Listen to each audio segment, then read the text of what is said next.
Hai sahabat muda, senang dapat kembali menjumpai sahabat sekalian dalam acara renungan Youth for Christ.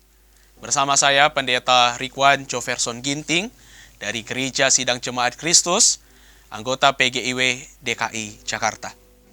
Renungan kita hari ini, Jumat 19 Desember 2025, dituliskan oleh Pendeta Ayub Sektianto dari GKI Kartasura dengan judul Ya Aba, Ya Bapa, Ini Aku Anakmu, yang didasarkan pada surat Galatia pasal 4 ayat 1-7.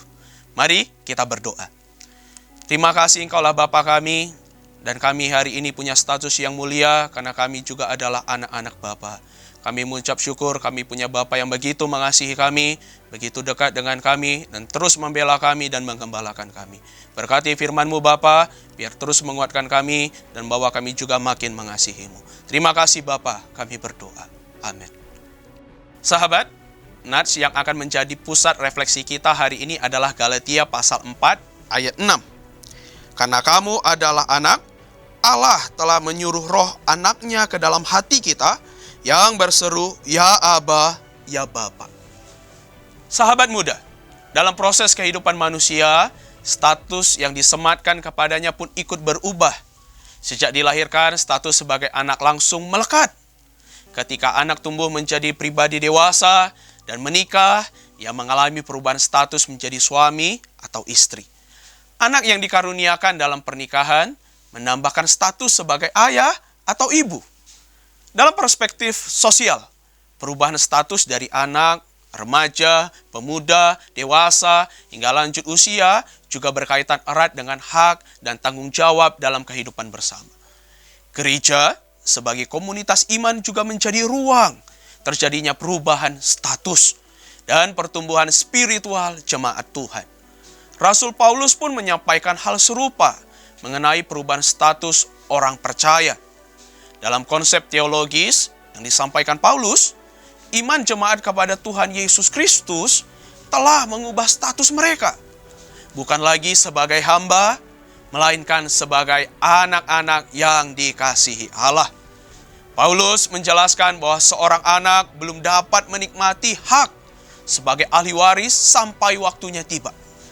Ketidakdewasaan spiritual ini dimaknai Paulus sebagai keadaan hidup di bawah belenggu hukum Taurat. Hanya melalui Yesus Kristus, manusia ditebus dan diselamatkan dari jerat kematian kekal.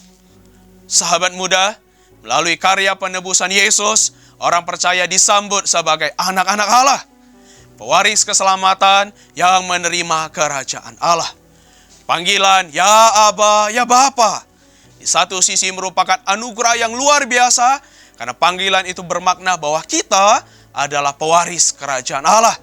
Namun, di sisi lain, sebutan anak Allah juga merupakan bentuk tanggung jawab yang serius. Sebab sebagai anak, hidup kita bukan lagi hanya tentang diri sendiri. Hidup sebagai anak Allah seharusnya menjadi hidup yang memuliakan Sang Bapa. Mari kita berdoa.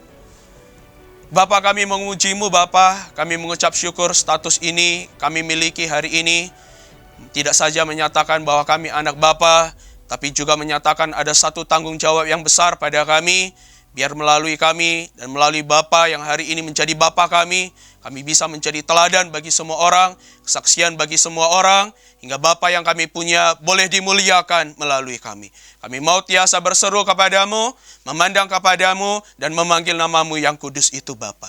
Terima kasih Bapa, kami berdoa di dalam namamu. Amin. Sahabat muda, demikian renungan kita hari ini. Jangan lupa subscribe, like, dan bagikan kepada teman-teman kita yang lain. Tuhan memberkati.